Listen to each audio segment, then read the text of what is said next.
Hello everyone. मेरा नाम विपिन दीक्षित है और मैं आज आपके लिए एक बहुत सुंदर सी छोटी कहानी लेकर प्रस्तुत हुआ हूँ।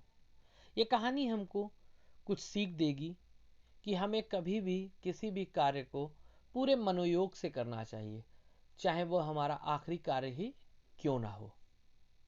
तो कहानी इस प्रकार है। बहुत समय पहले की बात थी। एक राजा हुआ करता था जिसे सुंदर इमारतें बनवाने का शौक था। वह दूर दूर से कुशल शिल्पियों को अपने राज्य में बुलाकर सुंदर सुंदर इमारतों और भवनों का निर्माण कराया करता था। राजा शिल्पियों का आदर करता था और उन्हें उचित पारिश्रमिक के अलावा पुरस्कार भी देता था। इन्हीं शिल्पियों में से एक अत्यंत अनुभवी शिल्पी था जो अब वृद्ध हो गया था। उसने वर्षों तक राज्य की सेवा करते हुए अनेक उत्कृष्ट भवनों का निर्माण किया था। एक दिन वृद्ध शिल्पी ने राजा से कहा, महाराज, मैंने जीवन भर राज्य की सेवा की है, लेकिन अब मैं वृद्ध हो गया हूं, इसलिए मुझे राज्य की सेवा से मुक्त करने की कृपा करें। राजा ने शिल्पी की बात को बड़े ध्यान पूर्वक सुना और कहा, महान शिल्पी, आपकी सेवाओं के लिए मैं ही नहीं, पूरा राज्य आपका कृतज्ञ है।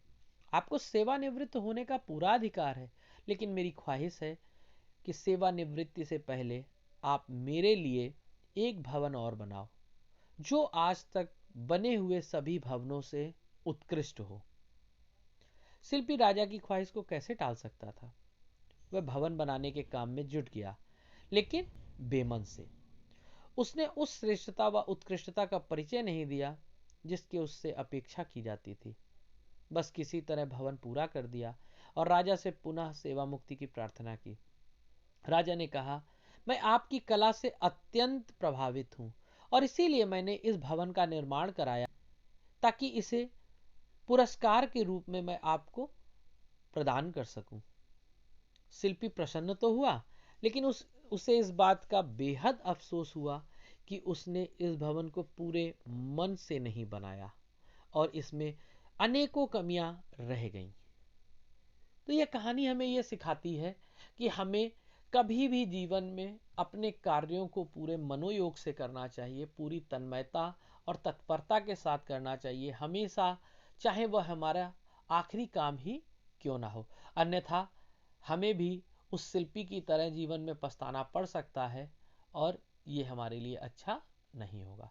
अगर कहानी आपको अच्छी लगे तो इसे अपने मित्रों और परिचितों के साथ शेयर अवश्य करें, इसे लाइक करें और अगर आप बताने लायक कोई बात लगती है तो आप मुझे अपनी बात कमेंट के द्वारा पहुंचाने का कष्ट करें।